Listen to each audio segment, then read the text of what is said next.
અહીંયા આ દાખલો પૂરો થાય છે. cot θ બરાબર 12/5. આવી રીતના જો તમને કોઈ એક ત્રિકોણમિતીય ગુણોત્તરની મૂલ્ય આપી દીધું હોય, કિંમત આપી દીધી હોય, તો તમે એના ઉપરથી બધા ત્રિકોણમિતીય ગુણોત્તરો શોધી શકો છો. બરોબર. હવે આપણે આના પછીનો બીજો દાખલો જોઈએ. બરોબર, ચાલો નોટ કરી લ્યો. ચાલો હવે આપણે એના પછીનો 7મો દાખલો જોઈએ કે જો cot θ બરાબર 7/8 હોય તો 1 sin θ 1 sin θ ના છેદમાં 1 cos θ 1 cos θ અને cot સ્ક્વેર શોધો. તમને cot θ ની વેલ્યુ આપી દીધી છે, એના ઉપરથી તમારે પહેલું આવું શોધવાનું છે. તો હું પહેલા cot θ ઉપરથી હું sin θ અને cos θ મેળવી લઈશ અને પછી એમની કિંમત હું આમાં રાખી દઈશ. બરોબર. તો પહેલા તો સોલ્યુશન. કાટકોણ ત્રિકોણ સેમ ટુ સેમ આપણે જેવી રીતના આગળના દાખલા કરીએ છીએ એવી જ રીતના પ્રોસેસ કરું છું. A, B અને C એમાંથી તમે C ને થીટા કહી દો તો cot θ બરાબર થાય શું? પહેલા તો cot θ એટલે પાસેની બાજુ છેદમાં સામેની બાજુ, પાસેની બાજુ છેદમાં સામેની બાજુ. તો થીટાની પાસેની બાજુ કઈ થાય? BC થાય અને સામેની બાજુ કઈ થાય? AB. બરોબર. તો કેટલા આપ્યા છે? 7/8. જો cot θ બરાબર પાસેની બાજુ છેદમાં સામેની બાજુ થાય, પાસેની બાજુ થીટાની પાસેની બાજુ BC અને સામેની બાજુ AB. તો 7/8. તો 7 અને 8. આજ વખતે તમને આ મળી ગયું. તો હવે પાયથાગોરસના પ્રમેય પરથી કર્ણ મળી જાય. તો ત્રિકોણ ABC માં એંગલ B બરાબર 90 એટલે કે કાટખૂણો છે. તો therefore પાયથાગોરસના પ્રમેય મુજબ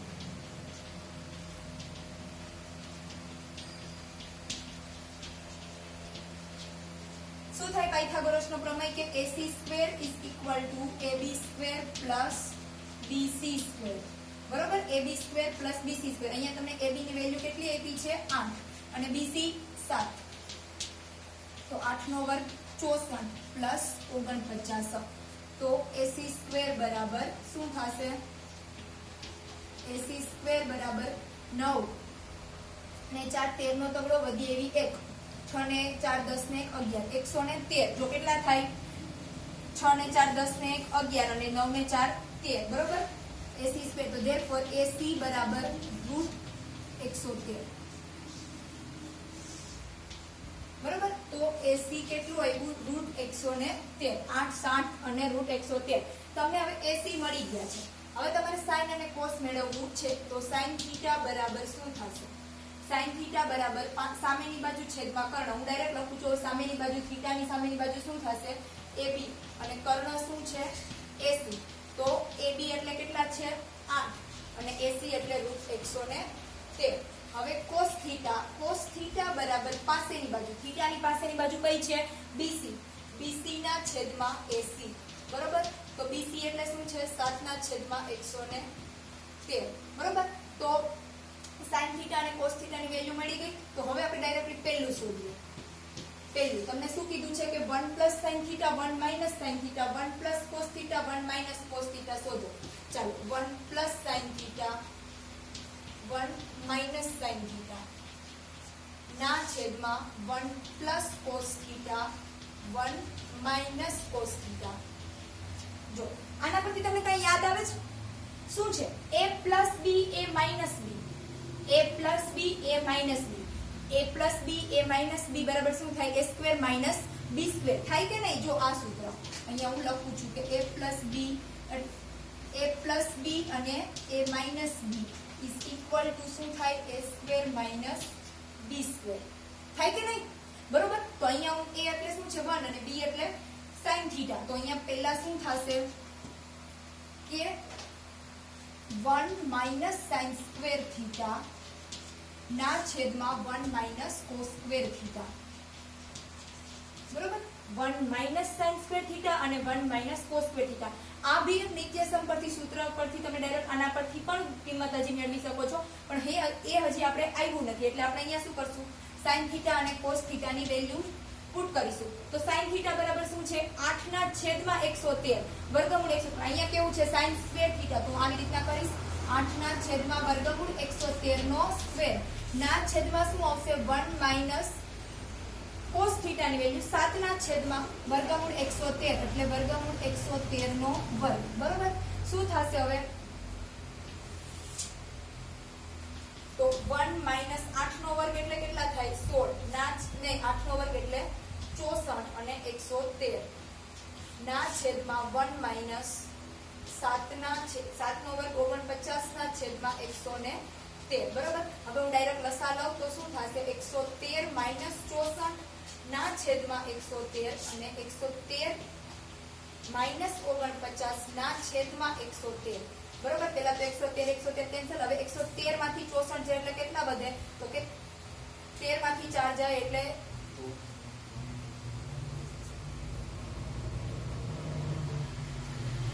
13 માઈનસ 64. બરોબર. 113 માંથી 64 જાય એટલે કેટલા વધે? તો કે 13 માંથી 4 જાય એટલે 9 અને 10 માંથી 4 જાય 49 અને 113 માંથી 49 જાય એટલે કેટલા વધશે? 64. બરોબર. તો 49 અને 64 કોના બરાબર આવ્યા? આના બરાબર 1 પ્લસ sin થીટા ને 1 માઈનસ. હવે 49 નું વર્ગ છે અને 8 નો વર્ગ છે તો 7/8 નો વર્ગ એટલે 49/64. આ આવી ગયો પહેલાનો જવાબ. મળી ગયું તમને 1 plus sin theta 1 minus cos theta 1 minus sin theta 1 plus cos theta 1 minus sin cos theta. બરોબર. આ પહેલું થઈ ગયું. બીજું તમને કીધું છે cot સ્ક્વેર થીટા. તો જો અહીંયા કહું છું સીધું જ છે. બીજું શું છે? cot square theta. cot square theta તો cot થીટા બરાબર 7/8 છે તો 7/8 નો સ્ક્વેર થશે. તો આનો જવાબ એ શું થશે? 49/64. બરોબર. આ થઈ ગયા તમારા બે દાખલા પૂરા. બધા નોટ કરી લેશે. હવે આપણે જોઈએ 8મો દાખલો. શું કીધું છે? જો 3 cot a બરાબર 4 હોય તો નક્કી કરો કે 1 માઈનસ tan સ્ક્વેર એના છેદમાં 1 plus tan square a is equal to cos square a minus sin square a છે કે નહીં. બરોબર. શું કીધું છે? જો 3 cot a બરાબર 4 હોય તો નક્કી કરો કે 1 માઈનસ tan સ્ક્વેર એના છેદમાં 1 પ્લસ tan સ્ક્વેર a બરાબર cos square a minus sin square છે કે નહીં. કઈ નથી. તમને અહીંયા cot a ની વેલ્યુ આપી છે એ ઉપર તમારે tan a ની વેલ્યુ મેળવી લેવાની, cos a ની મેળવી લેવાની, sin a ની પછી ડાબામાં મૂકવાની અને જબામાં મૂકવાની. બે ઇક્વલ ટુ થાય છે કે નહીં તે ચેક કરવાનું. તો ચાલો જોઈએ. સોલ્યુશન તો નહીં બટ હવે આપણે જોઈએ cot a બરાબર શું આપ્યું છે? 4a ના છેદમાં 3 થાય ડાયરેક્ટલી. cot a બરાબર 4/3. તો cot a બરાબર શું થાય પેલા તો? cot a બરાબર પાસેની બાજુ છેદમાં સામેની બાજુ.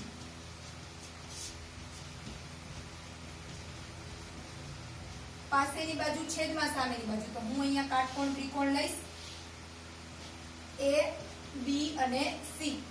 કાટકોણ પાસેની બાજુ અને હું અહીંયા એને નહીં એ જ આપી જ દીધો છે તમને. તો a ની પાસેની બાજુ કઈ થાય? a b થાય. ના છેદમાં સામેની બાજુ એટલે bc. બરાબર. ના છેદમાં bc એટલે કેટલા આપ્યા છે? 4/3. તો અહીંયા 4/3 થાય. ab ના છેદમાં bc એટલે 4 અને 3. બધા દાખલામાં કરીએ છીએ એ જ રીતના. તો કે ત્રિકોણ abc માં b 90 છે. Angle b is equal to 90 એટલે કે b કાટખૂણો છે. તો therefore પાયથાગોરસના પ્રમેય મુજબ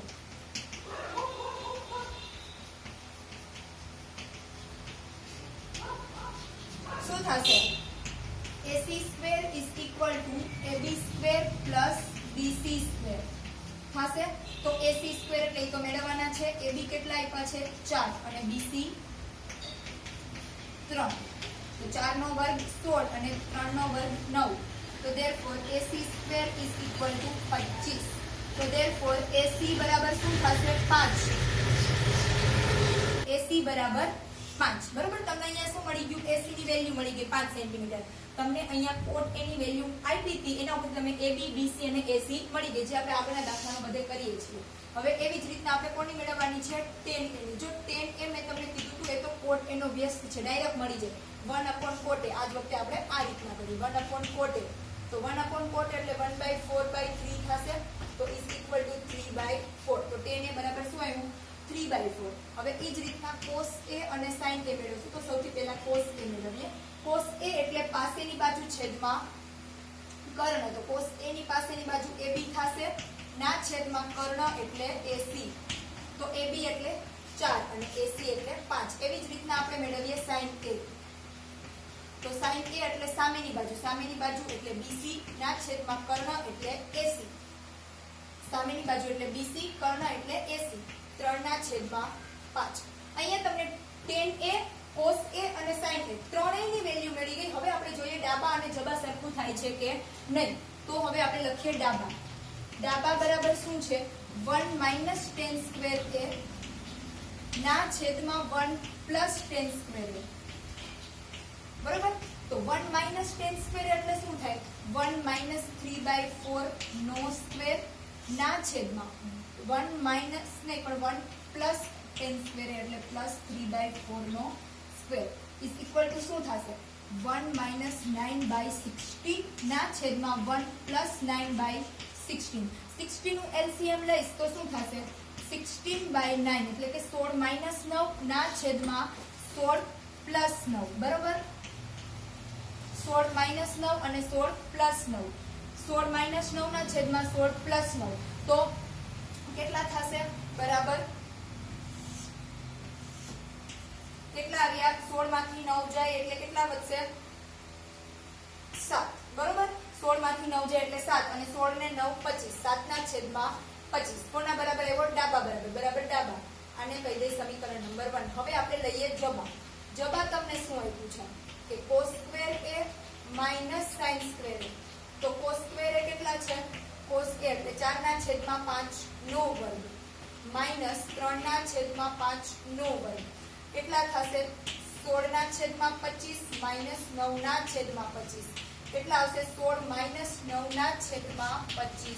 તો 16 - 9 એટલે 7/25. બરોબર. આને કહી દઈએ સમીકરણ નંબર 2. જો આ છે ડાબા બરાબર સમીકરણ 1 અને આ છે જબા બરાબર સમીકરણ 1. તો સમીકરણ 1 અને 2 પરથી શું કહી શકશું ડાબા બરાબર જબા. સમીકરણ 1 અને 2 પરથી